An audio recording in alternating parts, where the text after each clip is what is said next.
for all to make you wanna pay all the way.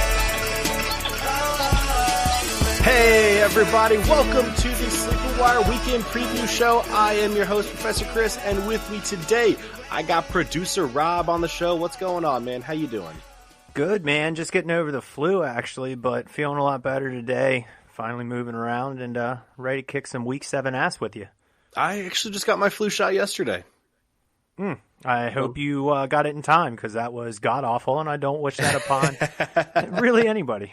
I haven't gotten it in like 10 years, because every time I used to get it, I always got the flu. But kind of figured with a pregnant wife, it was important for me to get a flu shot this year. Yeah, I'm not generally susceptible to it either. So I generally don't do that. I don't use hand sanitizer. I believe in building natural immunity to the germs in the world around you. But apparently I licked the wrong popsicle. I don't know. All right, guys. Well, like I said, welcome to the Sleeper Wire show. Rob, I was going to throw in a quick question, but wasn't able to come up with anything good. So what's your favorite Halloween candy? Let's go with that. You know, I am a big fan of the Mr. Goodbar, but somebody brought up Crackle. We talked about this last week, didn't we? Damn. Yes, we did. Okay. What's your let's go. What's your favorite scary movie, Chris? Oh, let's go with that. That's way better. Even though next week will be much closer to the Halloween show. We'll start now with scary movies and get into better topics next week. Favorite scary movie? That's a good one. You know, I don't really watch a whole lot of scary movies. I want to say, I don't know. What's yours? Maybe that'll spark something. I have a couple, because I'm a horror movie fanatic, actually. I'm one of those horror buffs. But I would definitely say the original Poltergeist. Now real quick. So today I didn't have my morning classes. They were on fall break. So my wife was like, "Oh, good. You can stay in and clean the house." So I spent like 3 hours cleaning the house. And after I was done, I felt like that short little media. I was like, this house is clean. I love her. She is so strange. What an odd woman. So we got Poltergeist. And I'm also, let's see. My most recent favorite is Hereditary, and I have to say, I think it's our generation's Exorcist. This movie actually disturbed me in a way that I didn't know was possible, and scared me on levels that weren't previously thought of. What's Hereditary about? Okay, so an old matron of a family passes away, and you kind of are watching what happens after that with this family, but you know something's a bit off, and then shit gets weird, and then it gets really effing weird, and then your mind is blown, and you don't sleep for a week. I can't say much more, because the devil's in the details, but okay. It's probably one of the most unnerving movies I've ever seen in the way that you want a horror movie to be, without being just straight torture porn, you know what I mean, gratuitous gore and violence. It's a true mind mess. I got you. So when I watch horror movies, I like the horror movies that are more not ghosts or monsters or anything like that. The ones that are like you could really see some sick person doing that to someone else. Like I love the Purge movies, right? Those ones are awesome. The Saw movies I think are pretty great. But I would say Devil's Rejects and House of a Thousand Corpses were like real unsettling to me. And there's the third one coming out too. Yeah, looking pretty good. Is it called The Three? That's not it, is it? It's something to do with 3. I just saw the preview earlier today, but yeah, the Devil's 3 or something like that. I need to rewatch both of those. I only saw House of a Thousand Corpses once, and it like messed with me. Yeah, I was like, oh, this is just like, it's disgusting how realistic and scary it was. That's one of the things that's one of the last movies I enjoyed that was really gruesome, and I like the way that Rob Zombie does horror. He really brings like a level of theatrical to something very real, because what we don't need people is becoming desensitized to like sawing somebody's leg off. No. That doesn't need to happen. I'm sorry. It's not okay. So like the Hostel movies, not for you. When I was younger, I used to love it. Now I'm just nope, All right. not doing it. All Not right. gonna do it. Well, let's go ahead and get into the show here. So kicking off with some news. That was a fun little intro to the show. I'm glad we Yeah. did that. Darren Waller, tight end for the Oakland Raiders, getting paid. Contract extension through the 2023 season. Good for him, playing his way into a contract.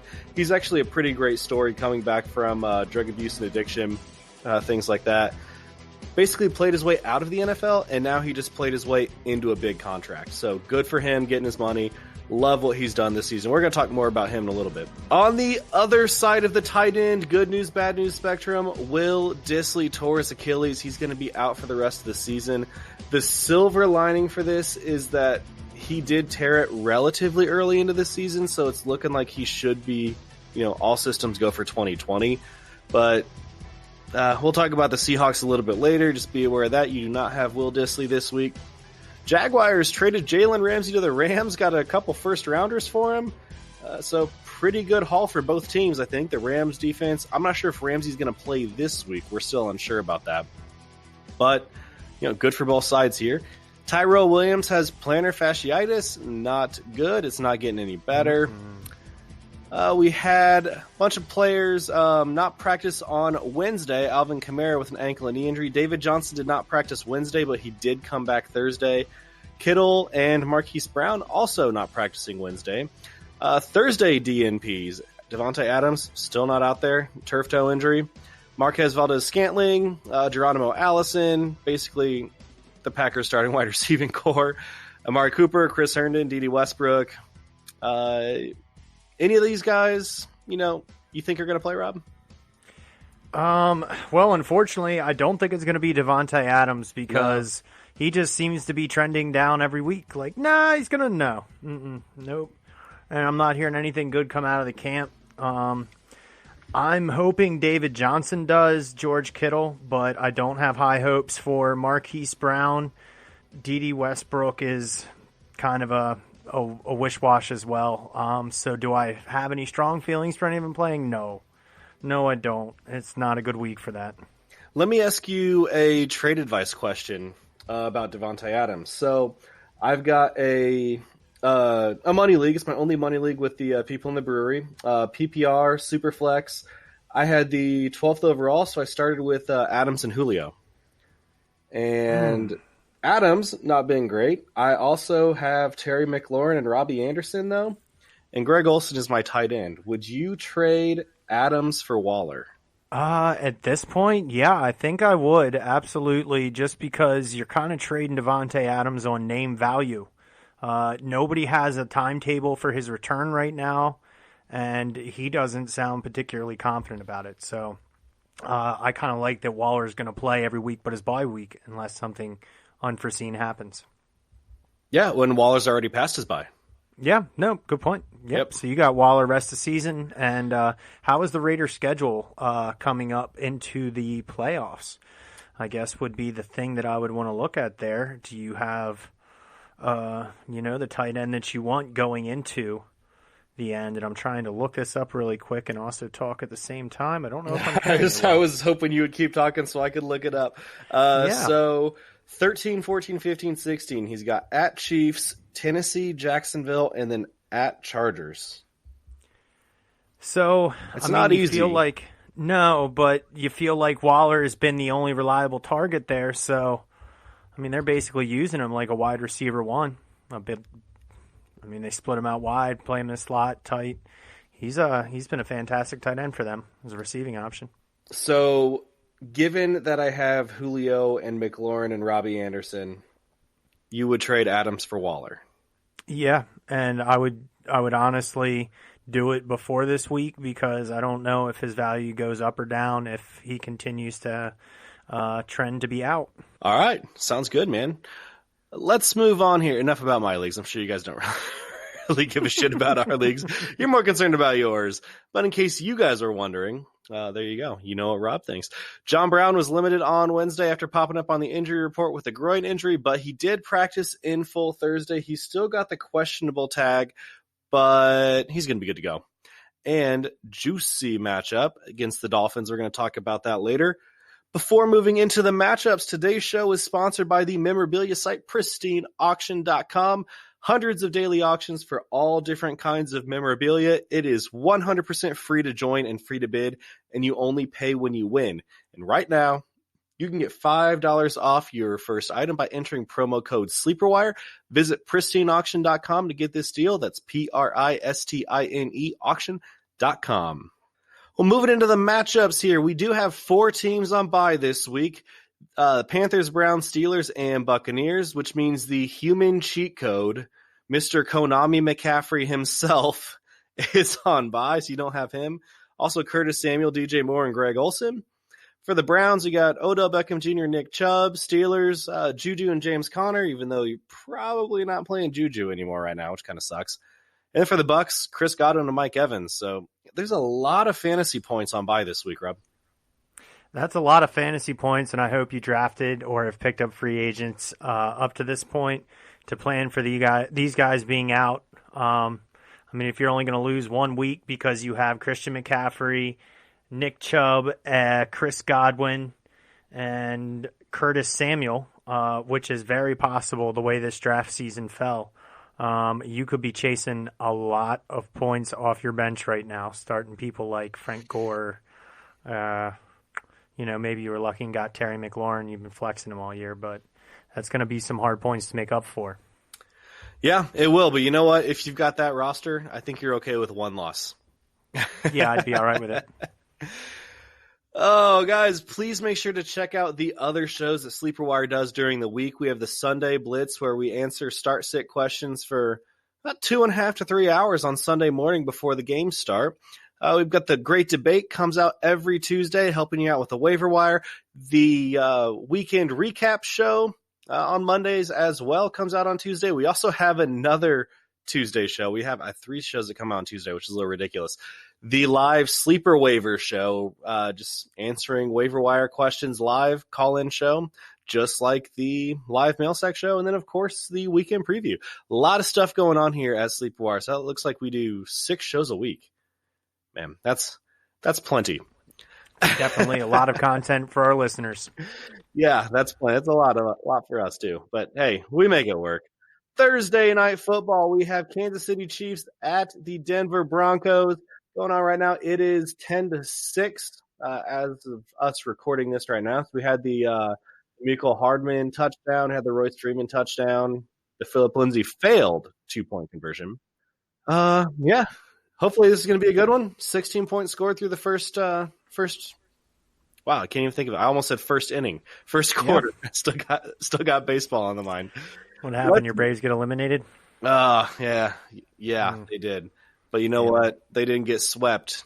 They would have beat the Nationals. The Cardinals, no. The Braves would have beat them.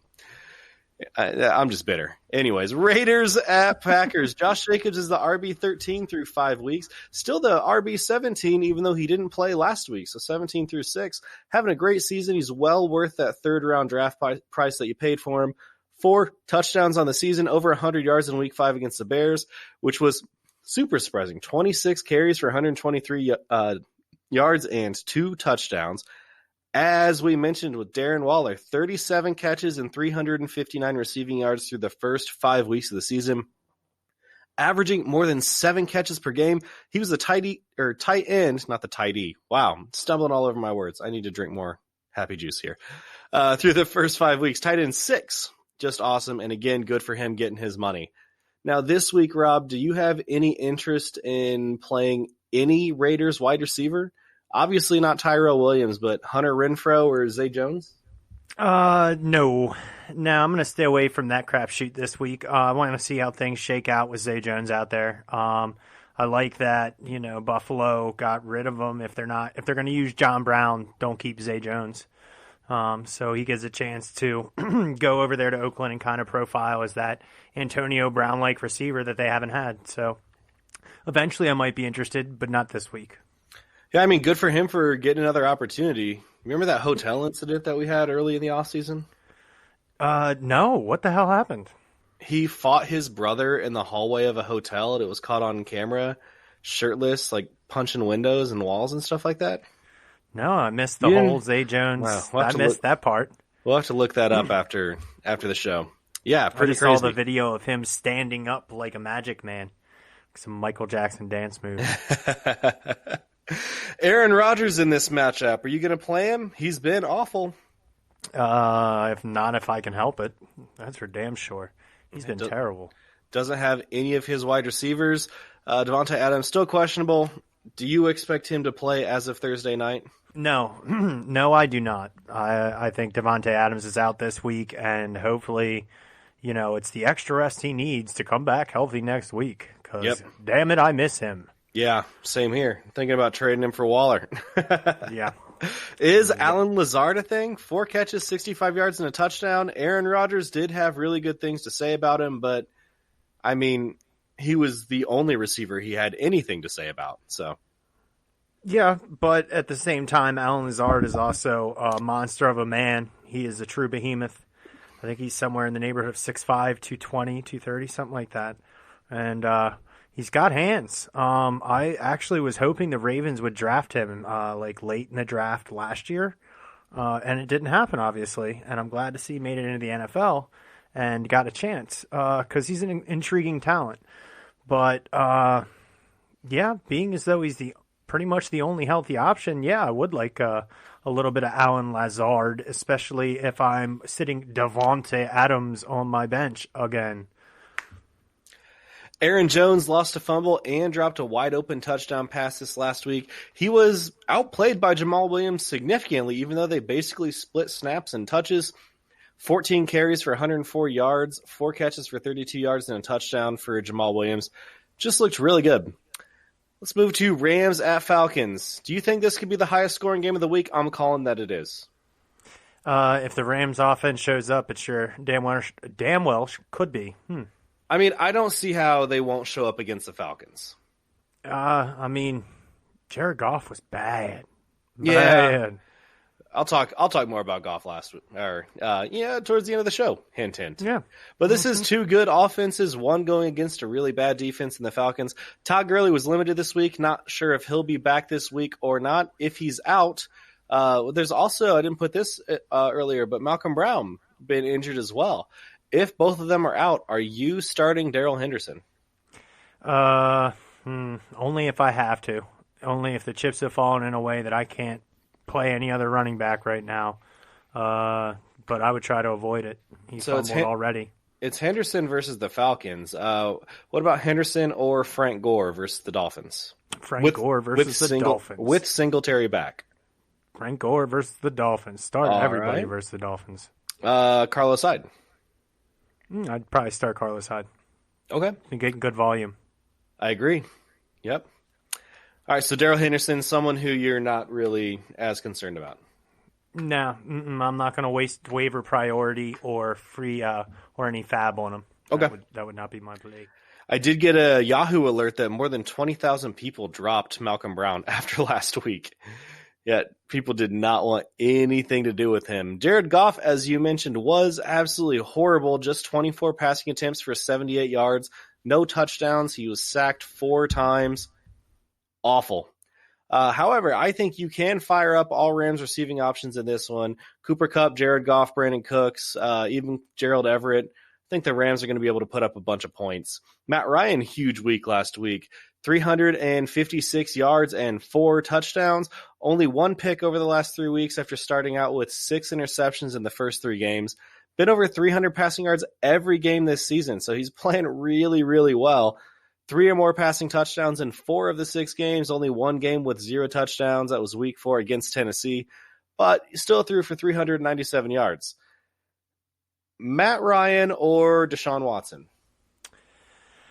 Oh, boy. To answer that, honestly, I'd have to look at both of their rest of season schedules. But just off the top of my head, I'm going to go kind of a surprising answer, and that's Matt Ryan. He quietly did this all season last year to be the QB2 in fantasy. So I kind of see him doing the same thing again this year, where he's quietly but consistently just putting up 22-plus fantasy points every week. So you really can't argue with the every week performance when Deshaun Watson goes off, and God bless, I love him. He's a great talent, but I just think Matt Ryan's a little more consistent. Yeah, I can totally agree with that. Devonta Freeman, 19 for 88 on the ground, 3 for 30, and 2 touchdowns through the air. Had a good week. Devonta Freeman I'm not sure why I put this. I said Devonta Freeman or Malcolm Brown. I think the answer is Devonta Freeman. I think that was a typo in the notes. What about Freeman or Gore? Wow. That Rams defense hasn't been quite as good as it was in years past. So, man, Frank Gore is just so freaking tempting, man. Singletary is there, though. Yeah, but I mean, Singletary's going to get 7 touches and have 120 yards and a touchdown. So Singletary or Gore? Let me ask you that. Ooh. If I need upside, I think I'm going to play Singletary, but the solid floor will be Gore. I mean, Gore is going to get the bulk of the volume there, regardless of whether Singletary's there or not. They just aren't handing him the ball too frequently. I mean, they're getting him around 10 touches, and he's extremely efficient, so they don't need to risk him anymore, especially after just coming back off an injury. Yeah, I like it. Julio Jones is an auto start. I think he comes back strong this week. Austin Hooper, absolute must start again. I tried to trade for him, couldn't get him, no surprise. 42 catches, 480 yards, and 3 touchdowns on the season. He's had at least 6 catches in 5 of 6 weeks so far, over 100 yards twice, got a 2-point conversion in there. It's been awesome. Calvin Ridley or Mohamed Sanu? Man, that's tough. Sanu has been good this year, and actually, I think he's actually doing a little better than he was last year. But I like the upside of Ridley. He's always got big play potential.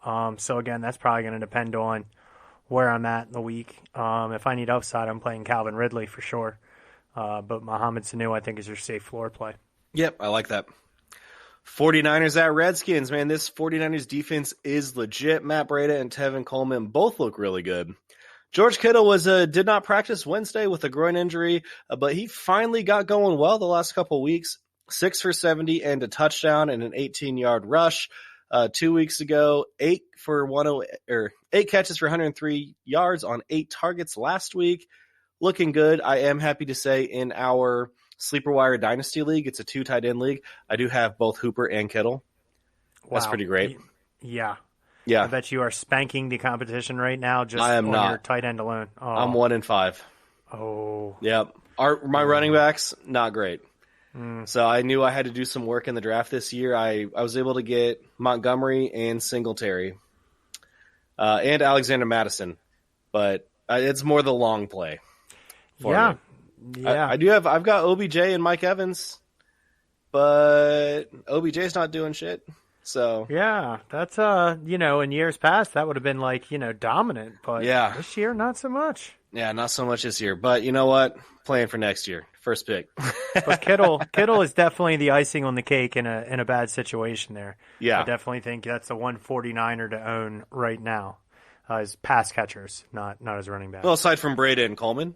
Yeah, not running backs, Yep. pass catchers. And that was going to be my next question. Do you want any other receiving options? And my answer is no. They've got no reason to throw the ball. No, and no excellent quarterback throwing it. What the hell's going on with Jimmy Garoppolo, man? Yeah, He's not running the ball's working. yes, don't fix what ain't broke. Exactly. Let's see here. Terry McLaurin back to his superstar ways, it appears. 2 more touchdowns last week. I can't see him slowing down. Let me ask you this. With these wide receivers, DJ Chark or Terry McLaurin rest of season? DJ Chark only because I'm fairly certain that Gardner Minshew, it's his job to lose at this point. And I don't know that Nick Foles is going to get the reins back if he's able to come back this year. And I'd rather have the certainty of one quarterback than the possibility of 3 different. Okay, I like it. I'm taking Chark as well. I think I like his rest of season schedule better than McLaurin. Chris Thompson got hurt last week, so AP had a really good day. 23 carries for 118 on the ground, 2 for 18 through the air. Didn't get into the end zone, but 23 carries was awesome to see. That said, he may still get that workload this week, but this San Francisco defense is pretty great. Is he worth a flex? If you're devastated by the bye week shuffle and some injuries, absolutely. If that's what you're down to, I don't think it's going to be horrific, but it ain't going to be pretty. Let me ask you, if Chris Thompson's out, AP or Frank Gore. Frank Gore. Frank Gore is going to be my baseline for all of the all of these questions here. The Infinity Breaking Stone. news: Pat Mahomes is hurt. What? Yep. Sleeper Chris. alert just came through. Well, I have your show notes up on my phone, and my TV's behind me, and you get to watch it, and you I just feel so left out. Oh, man, life's rough, buddy. It is. Gosh. Well, let's talk about a more fun team. Colts.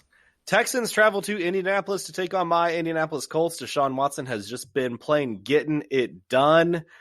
Let's look at this. Let's look at this play here real quick. Oh, Mahomes, he QB sneak, and then everybody just fell on him. That's not good. They're stretching out his knee. It looks like they just popped something back into place. Back to Deshaun Watson, though. After 426 passing yards and 5 touchdowns against the Falcons, he was 280 for 1 and 2 rushing touchdowns last week. Carlos Hyde, as we said, been getting work. Over 20 carries 3 times this season. 26 for 116 yards and a touchdown last week. He's got 3 touchdowns on the season. However, this Colts defense just shut down Kansas City 2 weeks ago, and I think most people, not me, but most people would argue that Damian Williams is more talented than Carlos Hyde. Colts shut him down. You think the Texans can get it going against the Colts? I think the Texans bring a different game.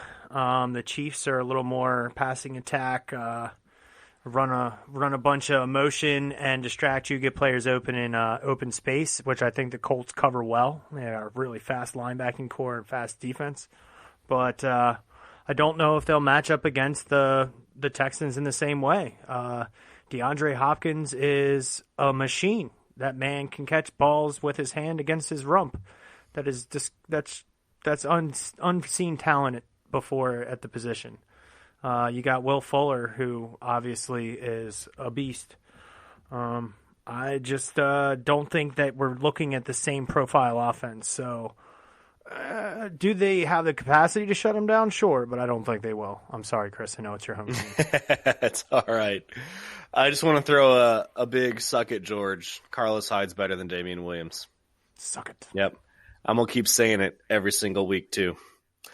Definitely start DeAndre Hopkins and Will Fuller this week. They both usually have solid games against the Colts.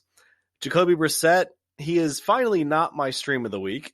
I think I probably would have been okay with that, but I found a better one. Marlon Mack has looked amazing. He's the RB16 through the first 5 weeks, putting up some huge games in there. 29 for 132 yards against the Chiefs in week 5. T.Y. Hilton's back and healthy and ready to go. Tight ends this week are pretty bleak. I mean, we lost Will Dissly. We got Greg Olsen on bye. Let's see. We also got O.J. Howard, if anybody was still playing him. Ricky Seals-Jones, Vance McDonald, and those are like more deep leagues. So if you have to run to the waiver wire because you have a guy on bye or you lost Will Dissly, would you take Jack Doyle or Eric Ebron?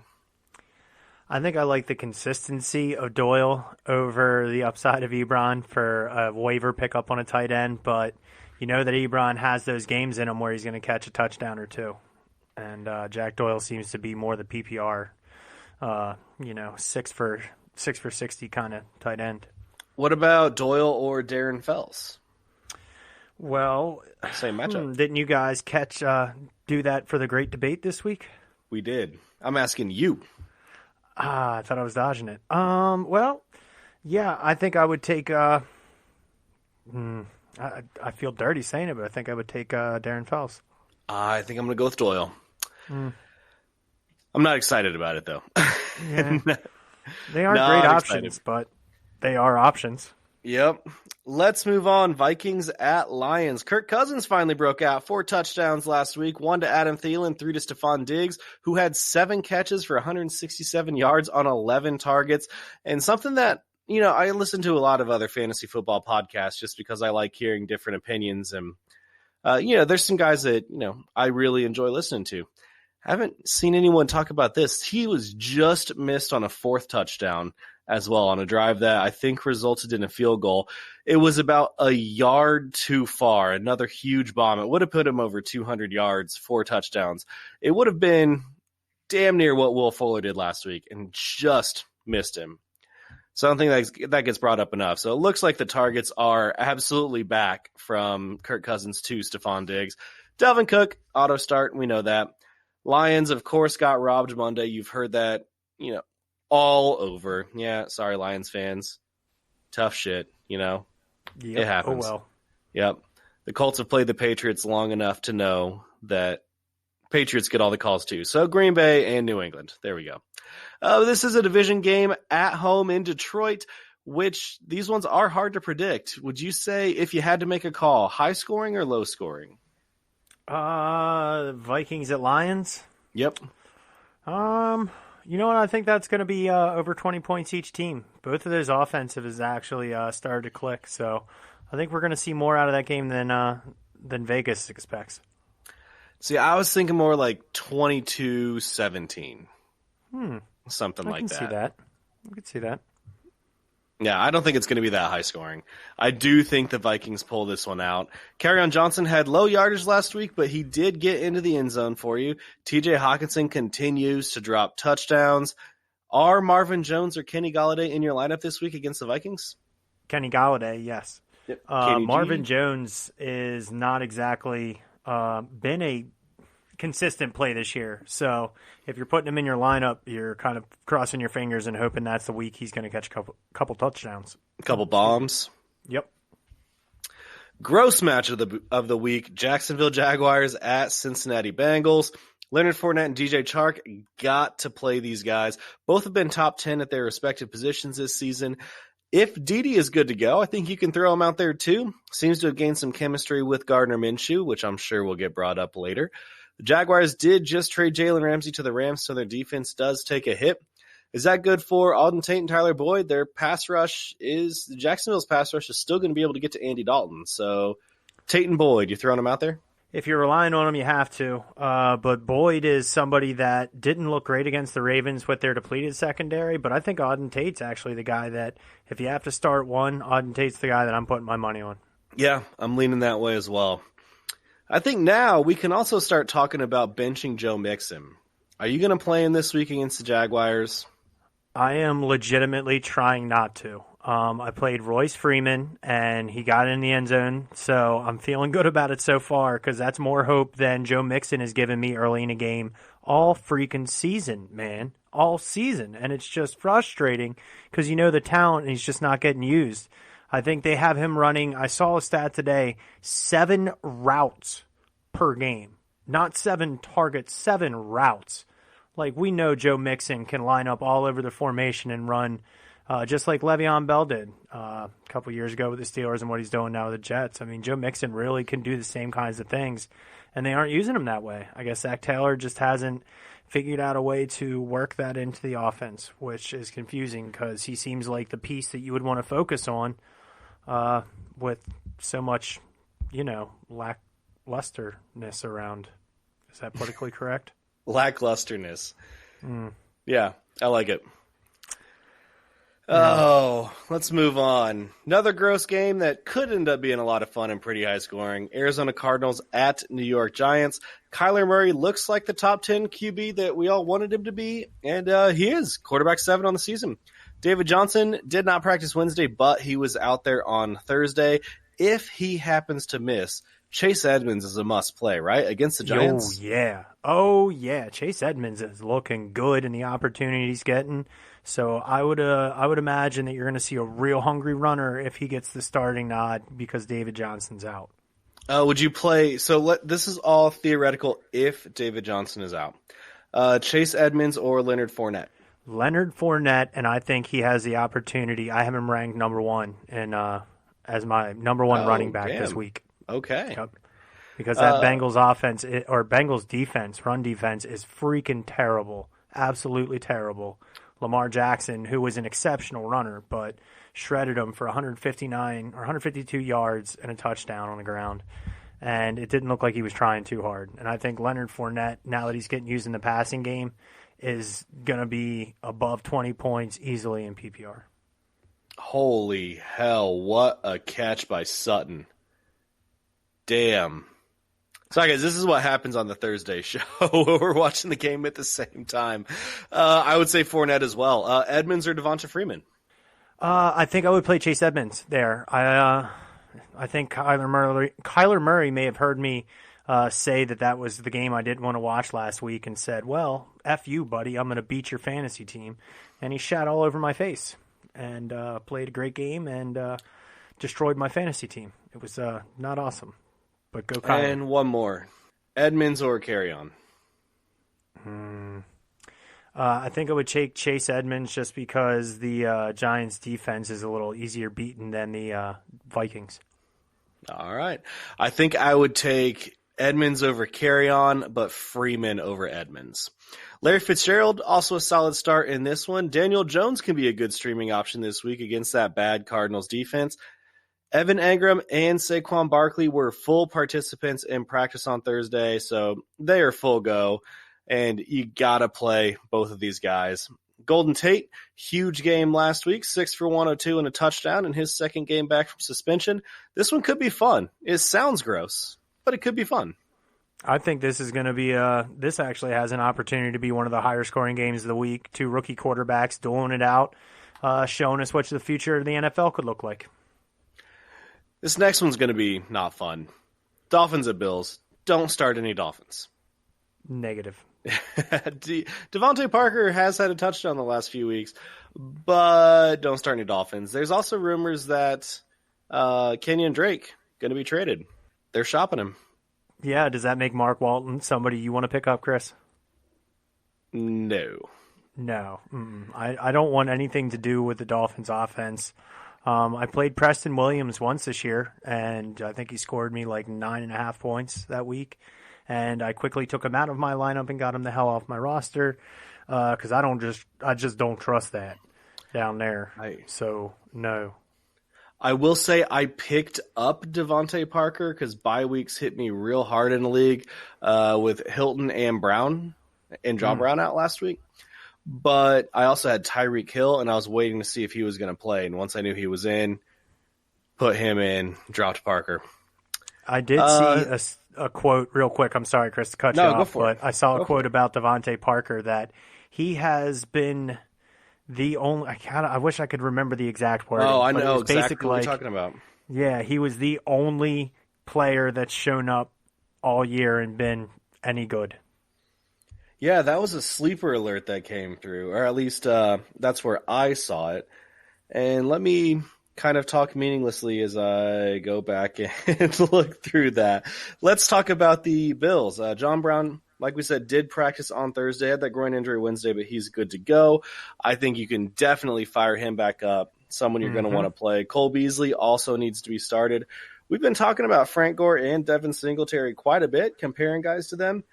I think you can play both of them this season. Or not this season, but this week. Yes, so do I.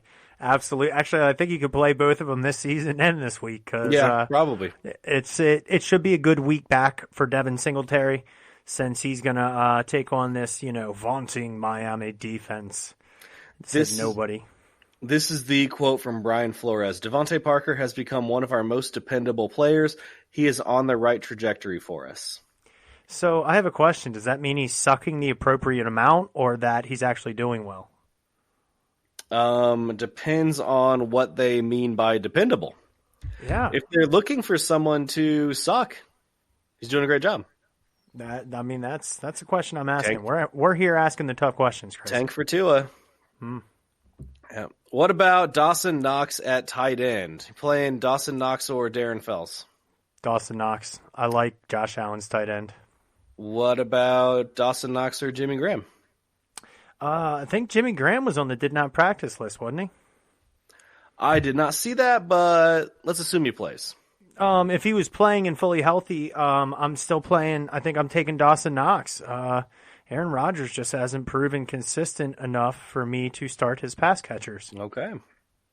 I think I would still take Graham. I like the Packers matchup against the Raiders. Chargers at Tennessee Titans, going to be a rough one. Probably not starting Phillip Rivers, especially after he didn't do anything against the Steelers at home last week. Melvin Gordon still needs time to shake the rust off. Do you think this is the week? That Titans defense is brutal. I think it's going to be a tough week to be the one you come back and show the world what you can do. So I'd say you play Melvin Gordon, but you need to temper your expectations. Don't expect him to put up the massive numbers he can, but at least a decent RB2 for you this week. Are you thinking the same thing about Eckler? I mean, it's clearly going to be a timeshare with Gordon. And this Titans defense is legit.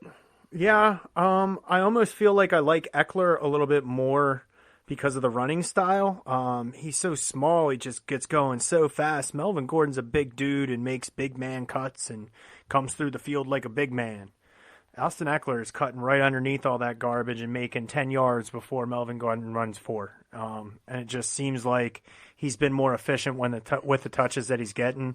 I think his elusiveness could prove to be useful against the Titans' Big D.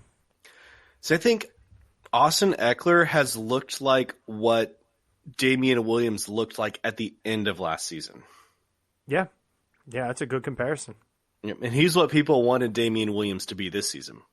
Yeah, and look at how well that turned out. I definitely drafted Damian Williams in the 3rd round, at least one place. So, guess how many shares of him I have? Probably like 400. He's your favorite running back ever. You've got 2 of those digits, right? Yeah, so that's the Double big zero, double zero, man. the goose big egg. double zero. Yeah, listeners of the show know that I have none as well. I know. You made me take him in the great debate, you son of a bitch.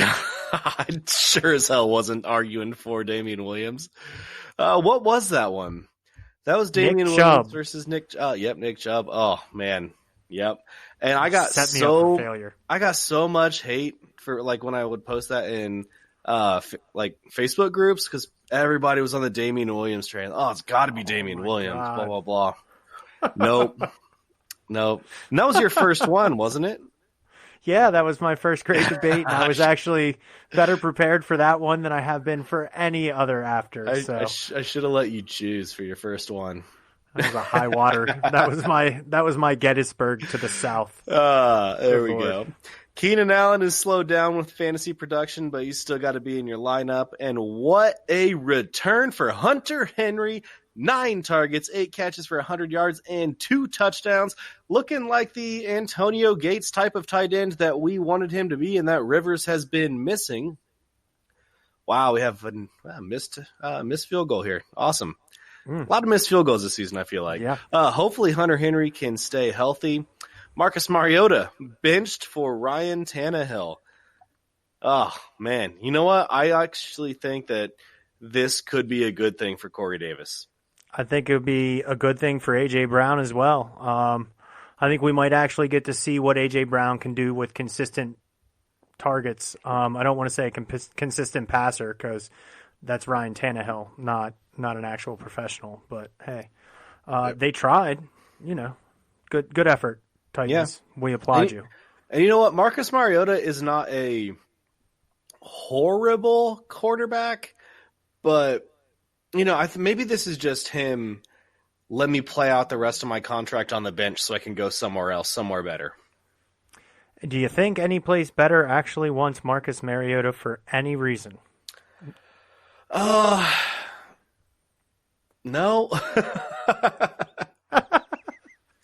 Yeah, no. No, maybe the Steelers if Big Ben retires. Ooh, well, they got Mason Rudolph, who apparently can't take a punch, but throwing the ball pretty well, and they expect him to come back after this bye week and be starting. So, in all seriousness, I'm very glad to hear that Mason Rudolph is all right and that he's not dead or anything. But yep, for sure. Delaney Walker this week. Do you like him? Nope. Sorry, he hasn't been fully healthy in a while this year. I think he was healthy week 1, and that was about it. And I don't know that Ryan Tannehill is going to lean on Delaney Walker the same way that Mariota did. So I want to see it before I depend on it. I like it. I do think that Delaney Walker is one of those guys, though. He's better than all the streaming options. Yes, I do agree with that. I would not drop Delaney Walker to pick up another tight end that's on the wire right now. What about Dawson Knox? Yeah, I thought about that when I said it. And maybe not drop Delaney Walker, but stream Dawson Knox over Delaney Walker. I think I would, just because the Dolphins are just, giving it up, tank for Tua. See, I don't. I think the Dolphins are going to be able to they're going to give up so much on the ground that the Bills aren't going to have to throw. I'm going to take Delaney Walker there. I see the point. But staying with Knox. Baltimore Ravens at Seattle Seahawks. Lamar Jackson, only 236 passing yards last week, but damn, 19 carries for 152 yards on the ground with a rushing touchdown. This dude is a mediocre quarterback and a good running back at the same position. Had at least 66 rushing yards in 4 of 6 games this season, going well over 100 yards twice. He had a 120 and a 152. Just looks awesome out there. Mark Ingram, 7 touchdowns on the season. He's only not scored in 2 games. Been really good. Mark Andrews, 6 for 99 last week. Hopefully this is him getting back to his week 1 and 2 ways after his little bit of an injury there. Marquise Brown did not practice Thursday. Hopefully he'll be good to go. Always like seeing Hollywood out there. If Brown is out, you going to pick up Willie Snead? Well, Willie Snead, I think. I don't expect you to say yes to that. Yeah, actually, no, but I mean, I probably would just because I'm such a homer about that Ravens offense now that it's fantasy relevant again. But no, man. As far as giving advice to the general fantasy football population, no, I would not go out and pick up Willie Snead to replace Marquise Brown. It's not the same kind of player. He will see more targets with Marquise Brown out. And he does have the touchdown upside, but I think Willie Snead's going to be touchdown dependent to give you a good fantasy week. I was a little bit of a Willie Snead homer last week. I played him over Devontae Parker in a league. Lost, but not because of that decision. I lost because of bye weeks. I seriously did not realize how many Bills and Colts really that I had. It's been rough. Yeah, so I did it because I had to, but I played Willie Snead hoping for the touchdown, which he did drop one. Or got it knocked out. Yes, he did. Yep. So it would have been a good week. Russell Wilson is the quarterback 2 on the season. He's had at least 2 touchdowns in 5 of his 6 games, 3 touchdowns on the ground. He's regularly putting up 30-plus fantasy points. Chris Carson is the RB11 through 6 weeks, even in PPR. Over 100 yards each of the last 3, only 2 touchdowns on the ground, but he also has 2 through the air, 3 or more receptions in 4 of his 6 games. Definitely someone who's got to be put out there every single week. I think you can just rely on the touches, the volume to be there. Let's see. Tyler Lockett and DK Metcalf. You excited about either one of these guys against the Ravens? I like Tyler Lockett more than I like DK, but you're going to have a real hard time throwing against Marcus Peters, Jimmy Smith, Marlon Humphreys, Brandon Carr, Earl Thomas, and that secondary is freaking ridiculous. That's a serious nameplate back there. So I think you're going to see Tyler Lockett's probably the best option because he's got a chance to, when it breaks down into that street ball, I think he's the guy that's going to be able to get away, get behind the defense, and go for a big play. Any interest in Luke Wilson with Will Dissly out for the season? Only for the ironic Wilson to Wilson touchdown, but no. Wilson to Wilson? Wilson. I also love that song by Fish, but no, I don't actually like Luke Wilson as a prospective tight end for my fantasy team. Nah, same here. If he is, he's one of those guys that wasn't even a streaming option for me. No. Last afternoon game of the week, Saints at Bears. Alvin Kamara may be out this week. If so, any interest in playing Latavius Murray? The Bears defense is really good. We know that. But Josh Jacobs just put over 100 yards on the Bears before their bye week. I think the volume's going to be there for Latavius. If Alvin Kamara's out, I'm probably going to flex Latavius. I would too, and a lot of that's got to do with Akeem Hicks being out as well. He went on the DL, so now we or IR DL. Good Lord, you got me thinking baseball. Yeah, he went on IR, so that's a huge piece in that middle of that defense as a run stopper that's out. So I kind of like the size of Latavius Murray, getting angry, lowering his shoulder, and picking up some yardage with, like you said, the high volume that you're going to see is the leading running back in the Saints offense led by Teddy Bridgewater. Yeah. Man, Cortland Sutton looks great tonight. That's pretty good. I think I have him in the Pro-Am, which Aren't is you glad you get to watch that? pretty awesome. Yeah, super glad I get to watch that. Let's see here. Michael Thomas may be the only receiving option that I want to put out there against the Bears defense. At least 7 targets each week, at least 12 in 4 of 6 weeks, 89 yards or more in 5 of 6 games. Just looks super good. The Saints defense is good. David Montgomery, you interested in him at all? I have to start him in a few leagues because it's how I drafted, and those are the options. I've got David Montgomery in bye weeks. And to be honest with you, I don't hate it, but I'm not expecting that to be my leading running back this week. Would you play David Montgomery versus New Orleans or Adrian Peterson versus San Francisco? I think I'm actually... And Mitch Trubisky starting this game, not Chase Daniel. Is that correct? I think so. Yeah, I think I would take David Montgomery, but not by a large margin. Okay. Sounds good. That's a conundrum that I am struggling with, so I haven't made up my mind on that one yet. Is Allen the Robinson? Yeah, I like that. We're going to start calling him that. Is Allen the Robinson the only wide receiver you'd want to start for the Bears? At least 6 catches in 4 of 5 games, 7 for 97 and 2 touchdowns against Oakland before the bye. I think Anthony Miller is a decent waiver wire pickup. He hasn't really done much this season, and I was very wrong when I said he was going to overtake Allen Robinson. Good Lord. But he is a good sneaky play if you have a lot of guys on bye this week or are doing the injury ouch and shuffle. So, I would much rather start Allen Robinson, but if I'm down to the nuts and bolts, I think Anthony Miller is a sneaky sleeper. Sunday Night Football, Eagles at Cowboys. Should be a fun primetime division matchup. Carson Wentz has been super solid this season. Who do you like in the running game for the Eagles, Jordan Howard or Miles Sanders? Jordan Howard for the volume in the floor, Miles Sanders for the upside in the passing game. See, I would say Jordan Howard has just as much upside. You got that 3-touchdown game. Yeah, absolutely. He has the possibility of it. If that's the way the Eagles game runs that week, then he's definitely going to be the guy benefiting.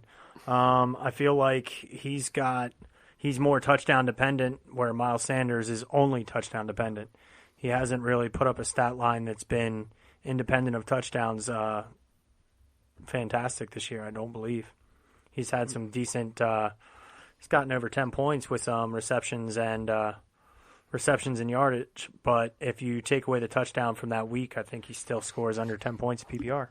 Yeah, I think I'm taking Jordan Howard here. I would too. Alshon Jeffrey with a big touchdown last week. Zach Ertz has been pretty good. The targets are still mostly there, but Dallas Goedert has been playing a bunch of snaps, like 50% of them. Are both tight ends playable in fantasy? I would prefer Ertz, but I would say so. Well, yeah, of course you would prefer Ertz. Is Dallas Goedert a streaming option? If we're going to say that, both are playable, then yeah. I'd have to stand by what I just said. Well, let's say Goddard or Doyle or Fells. Oh man, I think they're all touchdown dependent. So give me Fells. I think he's got the best opportunity at scoring a touchdown. I think I would play Goddard. I think he's got just as good an opportunity, more targets and a touchdown. Dak Prescott been pretty awesome for fantasy. Hopefully Amari Cooper is back, still not practicing. But when Amari Cooper's in there, that is good for the Cowboys, that is good for Dak, and that is good for fantasy. And it's also good for Michael Gallup, who's been a target machine some weeks this season when Amari Cooper's been in the lineup. Jason Witten is the tight end 12 on the season. Let's say Witten or Dallas Goedert. Ooh, Witten, actually. I like Dallas Goedert. I just don't like that he's so up and down. I would love him to be on my best ball team. I would not want to manage him week to week. Witten or Dawson Knox? Dawson Knox this week. Yeah, I think I'm going with that one as well. Monday Night Football. Man, I am sick of seeing the Patriots on primetime. I feel like every game they've had this season has been a primetime game. Yeah. Like, isn't this the third one? Them and the freaking Cowboys, man, just seem to get all the airtime. The Patriots had a Thursday night and a Sunday night already, didn't they? Yep. I feel like they have. I think you're right. But they are, it's Tom Brady, 6 Super Bowls, so. Yeah, 6 America's asterisks. team. Hey-oh! Tom Brady, quarterback 8 on the season. He's a must-start against the Jets, even if it's on the road, right? Oh, yeah. I'm sorry, but the Jets' defense may be good, but you know how well Belichick schemes both sides of the ball to just be freaking amazing. Yep. Sony Michel or James White or neither? I think both, actually, can be viable this week. You're going to see Sony Michel, because I think the Patriots are going to tear the Jets up.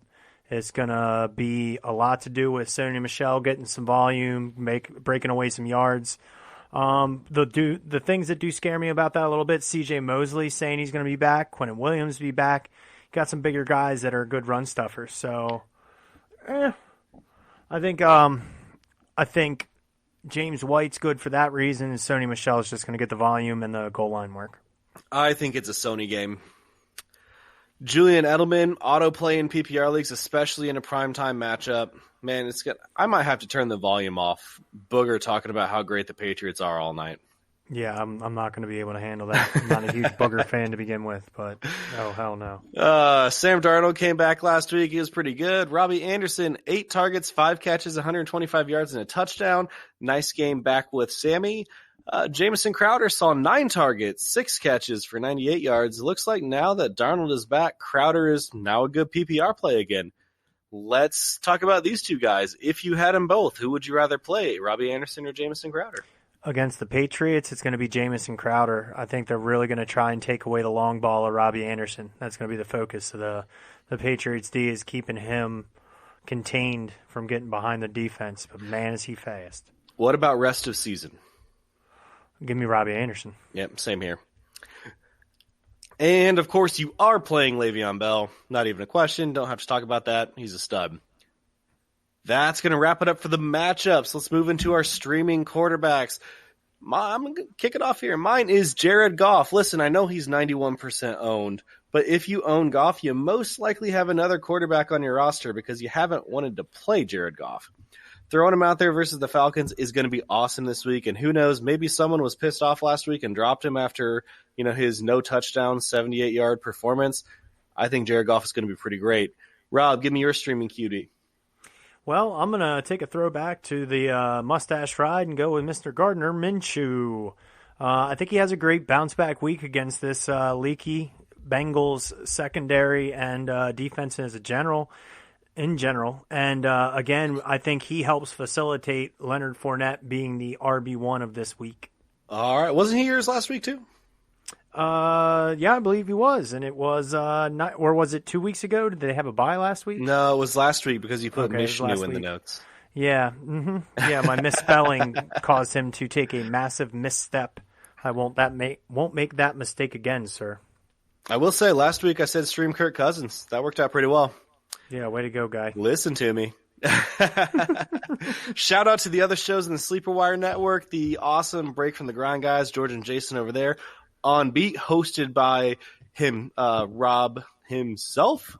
Producer Rob right here. Dynasty Wire, the Fantasy Fam, and the Fantasy Champs. Please follow us on Twitter at Sleeper Wire Show. Rob is on there at eSorbor1, and I am Prof_Chris SW.